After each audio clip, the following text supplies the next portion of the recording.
비유의 내용을 보시면 아실 텐데, 한 아버지에게 두 아들이 있어요. 저도 두 아들이 있는데 그 두 아들 중에 포도원에 가서 일 좀 해라 라고 아버지가 심부름을 시켰는데, 큰 아들은 가겠다 그래 놓고 안 갑니다. 그리고 둘째는 안 갈 거예요 그랬다가 뉘우치고 포도밭에 가서 일하는 내용이 오늘 우리가 읽었던 비유 말씀의 내용인데, 이 포도원에 가는 두 아들의 비유, 이 말씀을 우리가 이해하려고 하면 마태복음 21장 그 앞에 있는 내용을 또 우리가 알아야만 이 비유의 진리를 알 수가 있습니다. 마태복음 21장 1절부터 17절까지의 내용의 결과로 오늘 예수님은 두 아들의 포도원에 일하러 보내는 비유의 말씀을 하시고 있습니다. 자, 그 앞에 어떤 내용이 있는가? 예수님께서 예루살렘에 입성을 하십니다. 그 가운데 많은 무리들과 어린아이들이 쏟아져 나와서 예수님 앞에 환영의 프레이드를 펼치는데, 외치는 외침이 호산나 다윗의 자손이여 라고 외쳤단 말이죠. 호산나라는 말의 의미, 주여 구원하소서, 구원하소서. 그래서 이 모습을 보고 있었던 대제사장들과 종교 지도자들이 상당히 분노했습니다. 왜? 호산나라고 하는 말을 쓸 수 있는 사람, 그 사람은 메시아에게 해당되어지기 때문에 그래요. 메시아만이 우리를 구원해 주실 수 있는데, 갓 30이 넘은 청년 예수라고 하는 사람에게 호산나라고 하는 호칭을 부르고 있는 무리들을 보면서 예수님께 질문을 던집니다. 21장 16절에 예수께 말하되 그들이 하는 말을 듣느냐? 무리들이 지금 너에게 하는 이야기를 네가 지금 듣고 있냐? 그 뜻인데, 그 말의 의미는 지금 무리들이 너로 하여금 너를 메시아처럼 그렇게 환호하고 있는데, 이 분위기가 지금 합당하다고 너는 생각하느냐? 너는 이 지금의 상황을 어떻게 생각하느냐? 저들의 외치는 말을 네가 지금 어떻게 듣고 있느냐라고 예수님께 질문을 던졌습니다. 여러분, 예수님은 예루살렘에 들어가서 예루살렘 성전에 들어가서 성전에서 매매하는 사람들, 환전하는 사람들, 비둘기 팔고 제물로 쓰일 그 동물들 다 쫓아내고 상을 뒤엎고 매매하는 사람들을 다 쫓아내셨던 성전 정화 운동, 그렇게 표현하기도 하는데, 그런 일들을 주님이 행하셨습니다. 그러면서 성전 안에서 돈 바꾸고 환전하고 매매하는 사람들 향해서 심히 책망하시던 분이 예수님이세요. 자, 그리고 나서 오늘 21장 23절에서도 본문에 보면 예수님이 성전에 들어가서 가르치시는 사역을 하고 있음을 소개합니다. 그래서 이런 어떤 예수님의 사역을 보고 있었던 종교 지도자들 입장에서는 상당히 당황스럽고 황당하고 더더욱이 화가 치밀어 오르는 광경임을 그들 입장에서 이해할 수가 있습니다. 왜 그런가? 우리들도 마찬가지인데, 자격이 없는 사람이 자격이 있는 사람만이 해야 될 그 일들을 함부로 할 때 우리는 그런 사람들을 경찰서에 가서 고소를 하죠. 자격이 없는 사람이 자격을 갖추지 않고 행하는 그 모든 일들은 불법적인 일이기 때문에 경찰에 가서 고발을 합니다. 자, 이 당시에 유대 사회의 종교적이고 사회의 주도적인 세력의 기득권은 바로 종교 지도자들이죠.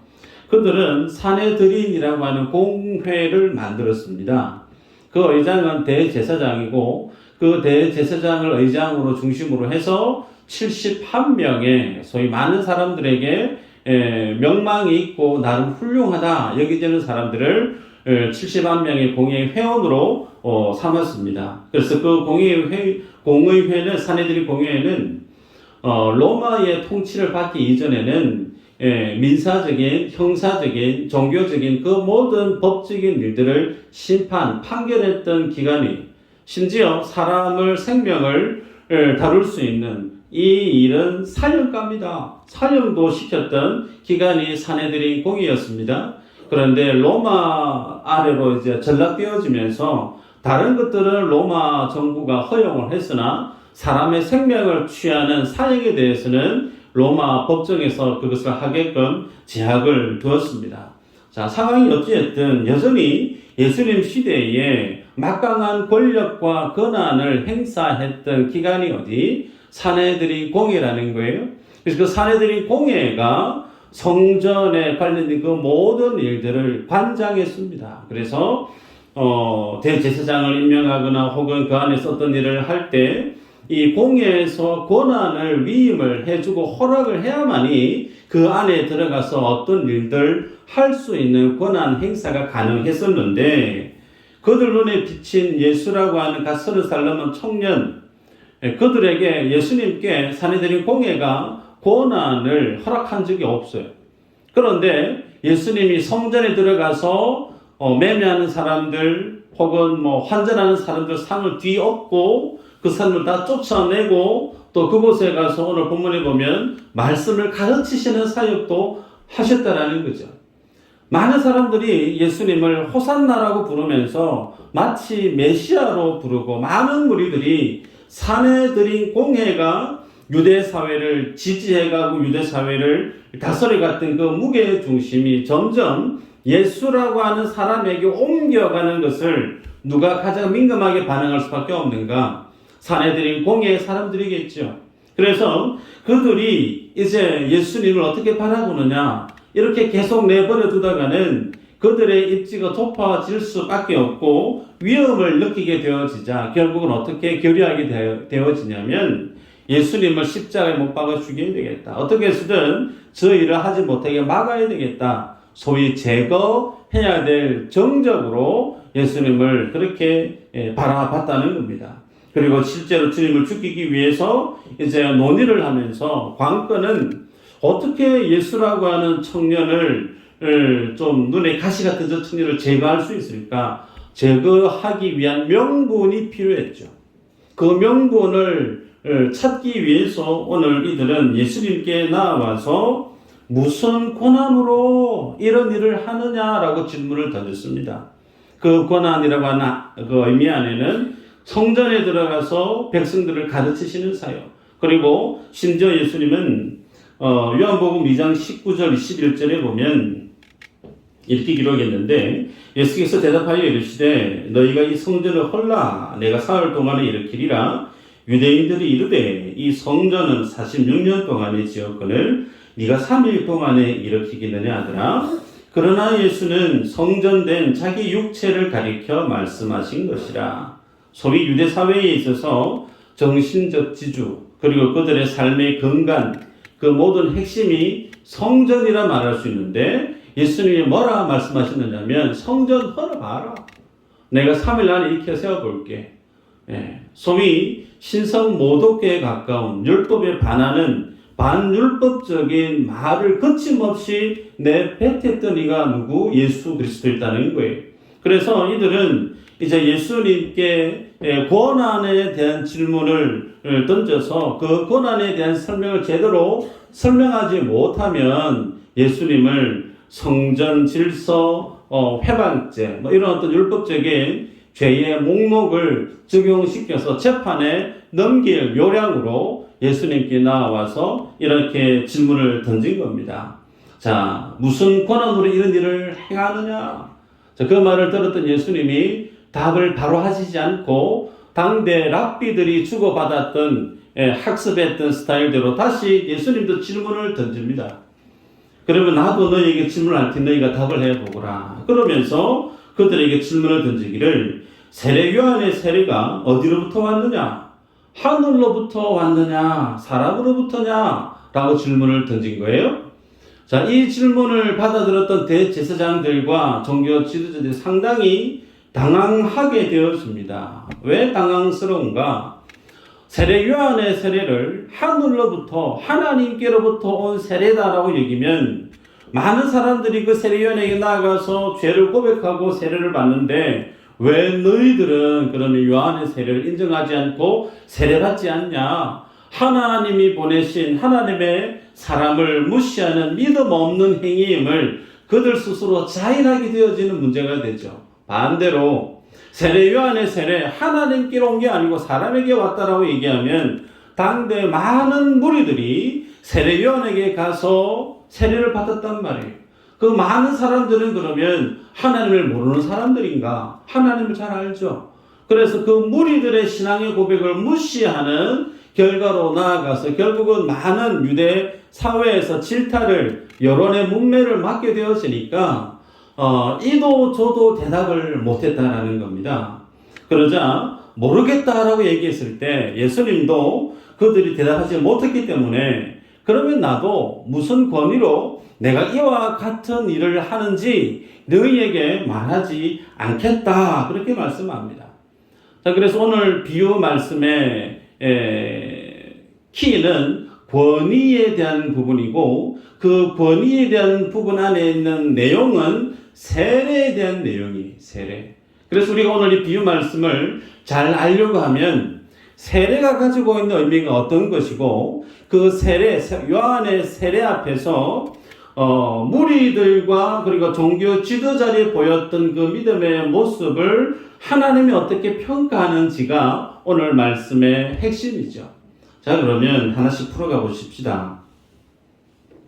여러분들이 성경을 구약에서 읽어 가다 보면 신약과 많이 다른 것들 중에 하나 뭐냐면 신약에서는 세례받는 내용이 왕왕 발견이 되죠. 그런데 구약에서 세례받는 사건이 과연 어디에 있었던가 생각을 해보면 잘 생각이 안 나실 겁니다. 네. 그래서 구약에서는 세례받는 모습이 잘 안 보이는데 신약에 와서 세례받는 광경이 펼쳐질 때 그럼 이 세례는 어디에서부터 흘러나온 그 출처가 어디인가 나름의 궁금해 하실 수 있다라는 거예요. 자, 여러분, 이 세례라고 하는 의미는 구약의 할례, 유대인 남성의 성기의 표피를 자르는 할례 의식과 그 의미가 맞닿아 있습니다. 할례는 그 할례를 행함으로 하나님 앞에 구원을 얻는, 구원을 보장해 주는 의미가 있는가? 그렇지는 않죠.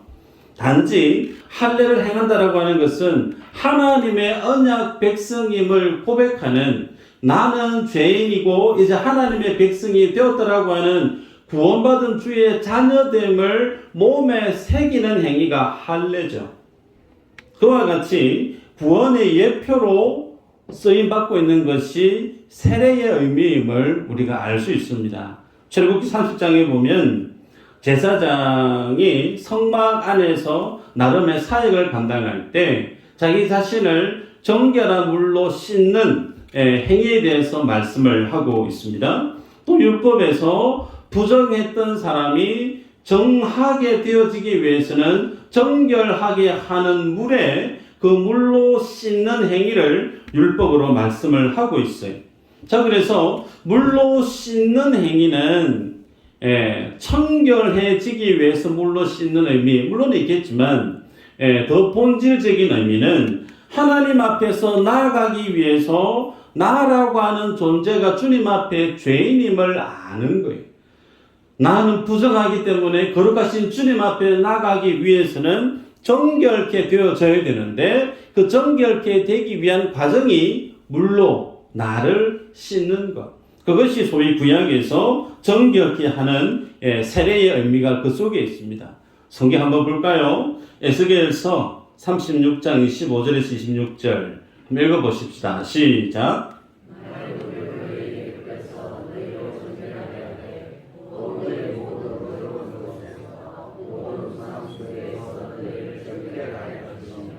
또 새 영을 너희 속에 두고 새 마음을 너희에게 주되 너희 육신에서 굳은 마음을 제거하고 부드러운 마음을 줄 것이며. 아멘.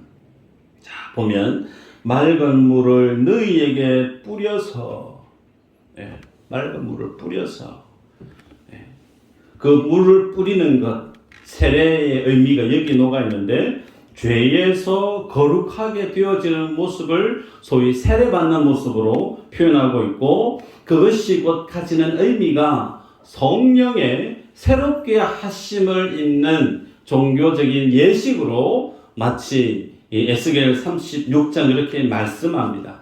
사도 바울도 이스라엘 백성이 홍해를 건넜을 때 홍해를 건너는 그 사건을 어떻게 해석했죠? 홍해에서 세례 받는 것으로 해석을 했었습니다. 그래서 세례를 받는다라고 하는 그 의미 안에는 첫 번째, 나는 죄인입니다 라는 자기 죄 고백이 선언되어집니다. 나는 하나님 앞에 거룩하지 못합니다. 나는 하나님 앞에 죄인입니다 라고 하는 그런 어떤 자기의 죄됨을 고백하는 것이 세례 안에 포함되어져 있죠.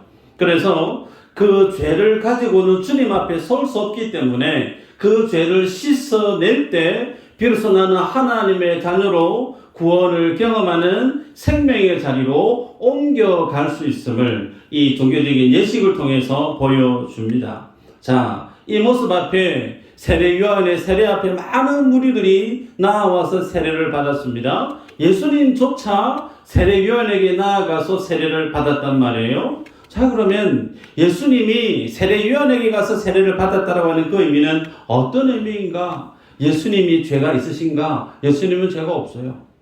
그런데 죄인임을 고백하는 자만이 받아야 되는 것이 세례인데, 예수님이 세례를 받았다라고 하는 것은 본인께서는 비록 죄는 없었으나 죄인이 있는 그 자리까지 낮아지셨다라는 거예요. 낮아지셔서 친히 죄인임을 선언하고 그 모든 율법을 완성해 내시면서 자신의 십자가 위에서 죽으시고 부활하심으로 예수 그리스도 안에 죄인된 인생 그 모습을 주님이 연합해서 품으셨다는 거예요. 예수님은 거룩하시고 인생은 죄인인데 하나가 될 수 없는 거예요. 죄인의 자리까지 주님이 내려오셔야만이 죄인과 예수 그리스도가 연합되어져서 예수 그리스도로 생명의 부활을, 하나님의 은혜를 경험하는 자녀가 되어질 수가 있죠. 로마서 6장 3절에 이렇게 얘기합니다. 무릇 그리스도 예수와 합하여 세례를 받은 우리는 그의 죽으심과 합하여 세례를 받은 줄을 알지 못하느냐. 여기 보면 세례의 의미를 죽었다 이렇게 표현하고 있죠. 네, 구약에 물에 들어가서 세례를 받는데 물에 들어갈 때 나의 옛 사람이 죽는 거예요. 그 물에서 들어갔다가 올라올 때 예수 그리스도와 연합된 자로서 거듭나서 주님 앞에 생명을 지닌 자로 주 앞에 거듭나는 모습을 세례의 의미 가운데 소개하죠. 골로새서 2장 11절 12절 한번 읽어볼까요? 시작. 또 그 안에서 너희가 손으로 하지 아니한 할례를 받았으니 곧 육의 몸을 벗는 것이요 그리스도의 할례니라. 너희가 세례로 그리스도와 함께 장사되고 또 죽은 자들 가운데서 그를 일으키신 하나님의 역사를 믿음으로 말미암아 그 안에서 함께 일으키심을 받았느니라. 아멘. 할례와 세례를 동격으로 묶고 있고 예수 그리스도 안에 세례받는 그 의미를 예수 그리스도와 함께 죽었다라는 거예요. 그래서 예수 그리스도와 함께 죽었고 세례를 받음으로 그리스도와 함께 살아난 믿음의 고백을 세례로 그렇게 표현하고 있습니다. 자, 그래서 이런 어떤 세례의 의미를 대제사장과 종교 지도자에게 던졌는데 그들이 대답을 못했단 말이죠. 왜? 그들은 세례요한에게 나아가서 세례를 받지 않았기 때문에. 여러분, 그러면 물어보십시다. 세례를 거부했다, 세례를 받지 아니했다, 누구만 세례가 필요가 없을까요? 나는 죄 없는데? 나는 깨끗한 사람인데? 나는 하나님의 백성인데? 나는 정죄받아 죽어 마땅한 죄인이 아니고 나는 하나님의 의로운 하나님의 백성의 자녀인데, 이런 어떤 마음이 자기 속에 분명한 사람은 굳이 세례 받을 이유가 없는 거예요. 그래서 그들은 하나님 앞에서의 자신의 모습을 어떻게 이해했느냐면, 하나님의 긍휼이나 하나님의 은혜보다 내가 주님 앞에 말씀 지키고 살아가고 있는 나의 믿음의 그 결과물이 더욱더 나를 하나님의 자녀답게 세워가고 있음을 굳게 믿고 있고, 그래서 세례 요한의 세례를 신뢰하지 않고 무시했던 그들이라는 사실이죠. 여러분, 여기서 우리가 생각해야 될 사실 하나 있습니다. 신앙생활 잘 하는 거, 어떻게 해야 신앙생활을 잘 한다라고 말할 수 있을까? 목회자가 여러분에게 얘기합니다. 여러분, 하나님 말씀 잘 지키고 순종 잘해서 훌륭한 예배자 되시기를 바랍니다. 그러면 여러분 하나같이 아멘 하실 거예요. 한 분도 거기에 반론을 제기할 분이 아마 없지 않겠나 싶습니다. 여러분, 그래서 말씀을 잘 지켰던 사람, 그들이 누구냐면 오늘 본문의 종교 지도자들입니다. 11조 칼같이 합니다. 주일 성수 생명 걸고합니다. 금식기도 일주일에 2번 이상 하죠. 모든 삶의 말씀 앞에서 613가지의 율법을 하나같이 지키려고 몸부림쳤던 이들이 바리새인과 종교 지도자들, 장로들 아닙니까? 여러분, 그래서 그들은 하나님 앞에 신앙의 열심을 따지면 첫 번째입니다. 그래서 그들 안에 어떤 마음이 있었느냐면, 나와 같이 하나님 앞에 이렇게 열심으로 말씀을 지키지 않는 사람은 뭔가 부족한 사람. 여러분, 그래서 이런 어떤 모습들이 우리들 안에 있을 수 있습니다. 신앙의 어떤 결과물을, 신앙의 어떤 종교 행위를 열심히 강조하다 보면 나름의 교회 안에서, 사랑방 안에서 신앙의 서열이 쭉 자연스럽게 세워집니다. 거기에는 한 사람도 예외가 없어요. 목사를 볼 때 목사가 목사답게 사역하고 있는가, 나름의 기준을 가지고 바라봅니다. 거기에 부족하면 마이너스. 장로를 비롯한 모든 중직자들 마찬가지입니다. 어느 정도의 신앙의 행위를 가지고 11조 정도는 해야지. 세배 예배 정도는 열심히 나와야지. 봉사 정도는 당연히 해야 되는 건 아닌가? 그런 거 하지 않는 중직자들은 저래가지고 무슨 중직자로서 자격이 합당하다 말할 수 있을까? 그러면서 나름의 판단을 하고 정죄한 듯한 말을 주고받는 교회가 한국 교회 전체 안에 있습니다. 여러분, 저는 우리 교회에서 새벽 예배 나오십시오 말은 하지만 한 사람 한 사람 전해가지고 왜 새벽 예배 안 나옵니까? 그래가지고 믿음이 있다고 말할 수 있습니까? 제가 한 번도 협박하지 않습니다. 네. 어떤 분은 저한테 그래요. 새벽 예배 나오라고 좀 해야 되는 거 아닙니까? 여러분, 제가 얘기하지 않는 이유가 하나 있습니다. 새벽 예배에 나오면 신앙생활 잘하는 것인가? 저는 모릅니다. 그분이 주중에 세상에서 얼마나 피 터지게 매일매일 전쟁터 같은 삶을 자신의 사역의 현장이 세상이기 때문에 그 셋에서 얼마만큼 애쓰고 싸웠는지, 그래서 몸이 녹초가 돼서 피곤한지 저는 자세히 잘 몰라요. 단순히 새벽 예배 안 나온다고 해서 그분의 신앙을 평가절하할 수 있느냐? 그럴 수 없다라는 겁니다. 여러분, 신앙의 행위가 여기에서 우리가 방점을 두고 살아가게 되어지면 소위 평가하고 판단하게 되어지죠. 열심히 뭔가를 하면 믿음이 훌륭한 사람이고, 그렇지 않으면 저 사람은 잘못된 사람이고, 심지어 저 사람이 구원받은 사람이 맞는가 싶을 정도까지 우리는 나아가게 되죠. 여러분, 그런데 구약에서 바리새인과 종교 지도자들만큼 그렇게 말씀을 칼같이 지킨 이들이 없어요. 나의 신앙의 열심을 종교 지도자들과 견뎌보면 비교할 수 있을까요? 비교 못합니다. 그들처럼 우리가 따라갈 수도 없어요. 그런데 그렇게 하나님의 말씀 앞에 열심으로 살았던 그들의 믿음을 두고 세례 요한과 예수님이 뭐라고 얘기했는지 아세요? 야, 이 독사 새끼들아, 욕을 했습니다. 아주 심한 욕을 했어요. 독사 새끼라고 하면 하나님의 백성 아니라는 거예요. 너희들은 천국과 무관한 인생이라는 겁니다. 여러분, 그래서 우리들이 생각할 때 신앙의 행위에 방점을 두고 살아가다 보면 우리들은 다른 사람을 판단하고 평가하게 되어진다는 거예요. 네. 그거 아니라는 겁니다. 사탄은 예나 지금이나 동일하게 하나님 안에 있는 성도들이 교회 안에서 하나님 앞에서 신앙생활 잘 한다라고 하는 그 근거를 행위에 두고 살아가게 되어지면 내가 뭔가를 했고 내가 뭔가를 헌신했고 충성했고 나름의 신앙의 이력을 강조하게 되어지면 그 교회는 강도의 구렬로 바뀔 수 있다라는 겁니다. 당대 이스라엘의 영적인 상황이 마치 그랬다라는 거예요.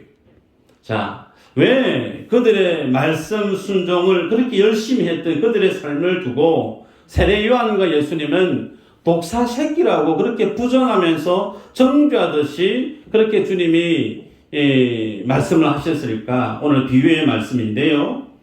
포도원에 아버지가 큰아들에게 네 포도를 가서 일 좀 해라 그랬더니 예 알겠습니다 갈 것처럼 얘기했어요. 그런데 안 갔습니다. 두 번째 아들 둘째한테 똑같이 얘기했는데 안 갈 거라고 얘기했다가 나중에는 뉘우치고 포도원의 밭에 가서 일을 했습니다. 그래서 주님이 묻죠. 두 아들 중에 누가 아버지의 뜻에 행한 아들이냐라고 했을 때 둘째 아들입니다 라고 얘기를 했습니다. 여러분 그 둘째 아들이 누굴까요? 예수님 오늘 본문 가운데 말씀하고 있는 세리와 창녀들이에요. 소위 죄인들이라는 겁니다. 그러면 그 죄인들로 여겨지던 그들은 아버지의 뜻을 따랐다. 첫째 아들 장자의 자격을 지니고 있는 소위 바리새인과 종교 지도자들 그들은 하나님 앞에서 아버지의 뜻을 거역했던 이들이 바로 그들이죠. 근데 심각한 것이 뭐냐면 아버지의 나라에 먼저 들어가는 자들이 누구냐? 둘째 아들이라는 거예요. 죄인과 세리들이 먼저 아버지의 나라에 들어간다 그렇게 말씀했습니다. 여기 이 말씀을 여러분 오해하시면 안 돼요. 세리와 죄인들이 먼저 아버지 하나님 나라에 들어가기 때문에 그러면 넘버 2 바리새인과 종교자들은 지도자들은 이후에 들어가는 건가? 그 뜻이 아니에요. 주님이 말씀하신 의도는 유대 사회 안에서 하나님 앞에 누가 하나님의 관점에 합당한 하나님의 사람들인가를 드러내고 있는 말씀이죠. 종교 지도자들이 아닌 세리와 창녀들이 하나님의 눈에 볼 때 더 하나님의 자녀답다라고 말씀하고 있어요. 여러분 이 말씀을 보면 종교 지도자 입장에서는 거의 폭탄을 맞은 듯한 충격을 경험하게 될 겁니다. 왜 그런가? 이들은 말과 행위로는 내가 아버지의 말씀대로 열심히 살았다라고 호언장담하고 스스로 믿고 많은 사람들조차도 그렇게 믿음이 훌륭한 사람이라고 그들을 인정해주고 지지했기 때문에 그렇습니다. 그런데 정작 하나님은 종교 지도자들의 그 믿음의 모습을 두고 너희들은 말씀대로 산 사람이 아니야 라고 말씀하고 있어요. 이게 중요합니다. 나는 말씀 잘 믿고 하나님의 말씀대로 열심히 살았다고 나는 그렇게 믿고 있는데 하나님이 그런 사람을 향해 뭐라고 평가하느냐면 아니 너 말씀대로 산 거 아니야 라고 주님이 부정하고 있다는 거예요. 반면에 둘째에 해당되어지는 세리와 창녀들의 입장에서는 나는 하나님의 뜻을 행한 적이 없습니다. 나는 죄인입니다. 그래서 고기조차 들지 못하고 하나님 앞에 나아가서 세례받지 않으면 안 될 인생으로 그들이 그들의 마음을 표현하고 있는데 그 모습을 본 하나님은 정반대의 평가를 하시죠. 나는 죄가 너무 많은 하나님의 뜻에 합당하지 않는 인생입니다. 그랬는데 아니 하나님은 아니야. 바로 너가 하나님의 말씀대로 산 사람이야 라고 주님이 평가하고 있어요. 사람의 생각과 하나님의 평가가 이렇게 판이하게 달랐다라는 겁니다. 그럼 여기에서 우리가 알아야 될 사실이 무엇이 달랐느냐라는 거예요. 종교 지도자들은 말씀 잘 지켰다고 얘기했는데 주님은 지킨 거 아니라고 얘기하고 세리와 창녀들은 하나님의 말씀 안 지켰다고 얘기하는데 하나님 아니 너희들 하나님의 말씀을 지켰다라고 말씀을 하고 있죠. 그 차이가 뭔가? 여러분, 내가 충성하고 헌신하고 열심을 내고 살아갔던 그 모든 신앙의 이력들은 하나님 앞에, 특별히 십자가 앞에 서면 그 모든 것들은 어떻게 되어져야 되느냐면 초기화되어진다는 거예요. 이 말씀을 한번 기억해 볼 필요가 있어요. 컴퓨터, 휴대폰, 전자기기 초기화 시켜버리면 앞에 있었던 그 모든 것들이 다 삭제되어져 버리죠. 하나님은 우리를 그렇게 바라보고 있더라는 거예요. 심지어 사도 바울도 마찬가지입니다. 내가 했던 거 모르겠고 내 앞에 있는 거 그거 붙들려고 내가 달려간다. 우리의 신앙은 지나간 일은 하나님의 영역이에요. 거기에 의미를 부여하지 마세요. 내가 교회를 건축하고 선교를 하고 얼마나만큼 많이들 했는지에 대해서는 여러분이 하등의 관심을 가질 필요가 없어요. 그것은 하나님께 알아서 아실 거예요. 우리가 해야 될 일은 날마다 주님 앞에 초기화되어져 있는 백지 상태로 하나님 앞에 서는 모습으로 나와야 된다는 겁니다. 그 앞에 서게 되어지면 무엇을 고백할 수밖에 없느냐?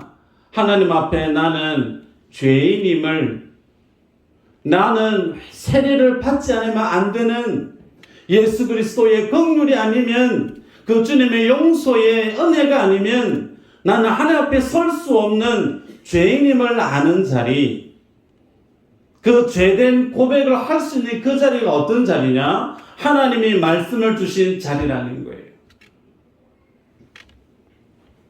유대인들은, 특히 종교 지도자들은 이 하나님의 말씀의 원뜻을, 본뜻을 알지 못하고 소위 내가 행했던 나의 자랑거리들만을 계속 붙들고 살았다라는 겁니다. 여러분, 말씀과 기도가 우리 신앙생활에 절대적으로 중요합니다. 그런데 그거 아세요? 말씀과 기도가 잘못되어지면 오히려 우리를 교만한 자로 만듭니다. 하나님의 말씀을 열심히 읽어서 내가 몇 도겠다, 훌륭하다, 그렇게 박수 칠 수 있어요. 그러나 그것보다 뭐가 더 본질적으로 중요한가? 하나님의 말씀이 지금 나를 다스리고 있느냐라는 거예요. 하나님의 말씀을 열심히 통독하고 정독하고 몇독하고 성경 필사를 얼마만큼 했고 다 좋아요. 그러나 하나님의 말씀이 나를 다스리지 않고 있는 그 모든 성경을 읽었던 나의 모든 노력들은 나를 바리새인으로 만드는 일에 1등 공신이 될 수 있어요.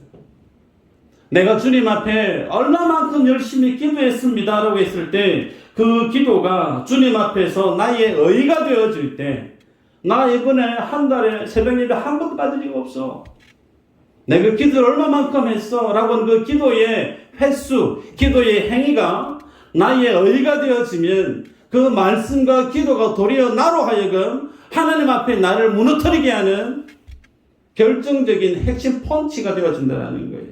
그거 아닙니다. 말씀 한 구절 보고 말씀을 맺습니다. 예레미야 2장 13절 한번 읽어볼까요? 같이 한번 읽어보십시다. 시작.